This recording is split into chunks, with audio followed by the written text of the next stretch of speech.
90% of the chicken you buy is fundamentally different from what your grandparents ate. Not just different, degraded. And the factory secret behind it starts with a bird engineered to grow so fast its own muscles can't keep up. Decades ago, chicken tasted richer, with a depth and juiciness that today's supermarket meat rarely delivers. On small farms, breeds like the Barred Plymouth Rock or Rhode Island Red grew at a natural pace, about 2 pounds per week on pasture, not in climate-controlled barns. Their muscle fibers developed slowly, allowing flavor to build and nutrients to accumulate.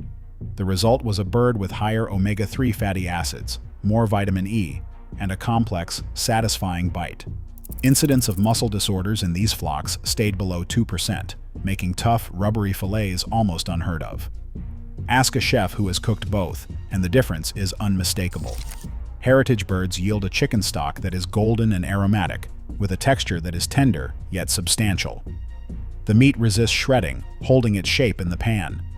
Roasted, it develops a crisp skin and deep flavor, a far cry from the bland, watery breasts that dominate grocery shelves today. What changed was not just the way chickens are raised, but the very nature of the bird itself. Industrial breeding swapped slow, steady growth for speed and volume. As a result, the qualities that once defined chicken as a special meal, richness, nutrition, and real texture, have been traded away. This loss is not nostalgia, but a measurable decline, setting a stark benchmark for what is missing in most modern poultry. Woody breast isn't just a buzzword, it is a clinical diagnosis that explains why so many chicken breasts feel rubbery, dry, or oddly firm. According to poultry pathologists, this condition is a type of muscle myopathy, where the muscle fibers in the chicken's breast begin to die off before the bird even leaves the farm. Under the microscope, healthy muscle tissue is replaced by dense bands of collagen, the protein that forms scar tissue. This process, called fibrosis, transforms what should be tender, juicy meat into a tough, almost cartilage-like slab. The changes are not just visible, they are unmistakable when you bite in. Sensory panels trained to rate meat quality consistently describe woody breast fillets as chewy, rubbery, and lacking juiciness. Some people even detect a faint metallic aftertaste, a byproduct of altered chemistry in the muscle. Blind taste tests show these fillets lose their ability to hold moisture during cooking, often shrinking more and releasing excess water into the pan. What is happening at the cellular level is simple, but devastating. As the bird's muscle grows too quickly, its own blood supply cannot keep up. Starved of oxygen, the muscle fibers break down, and the body patches over the damage with collagen instead of new muscle. The result is a breast fillet that looks plump and uniform on the shelf, but delivers a disappointing, almost artificial eating experience. For many consumers, the first clue comes not from a label, but from the fork, a bite that resists, squeaks, and never quite tastes like real chicken. Inside the walls of industrial hatcheries, two names dominate the modern broiler: Cobb and Ross. These birds are bred to reach market weight in just 42 days, with more than 60% of that weight concentrated in the breast. The secret to such speed lies in the feed: high-energy corn and soy fortified with synthetic amino acids like lysine and methionine. This formula is designed not just for growth, but for explosive muscle gain. The result is a biological arms race inside the chicken's body. As muscle fibers balloon in size, their blood supply cannot expand fast enough. Capillaries lag behind, leaving patches of muscle starved for oxygen. This condition is known as hypoxia. In response, the bird's body switches on emergency repair systems. Instead of building new muscle, it lays down dense collagen, the same protein found in scar tissue.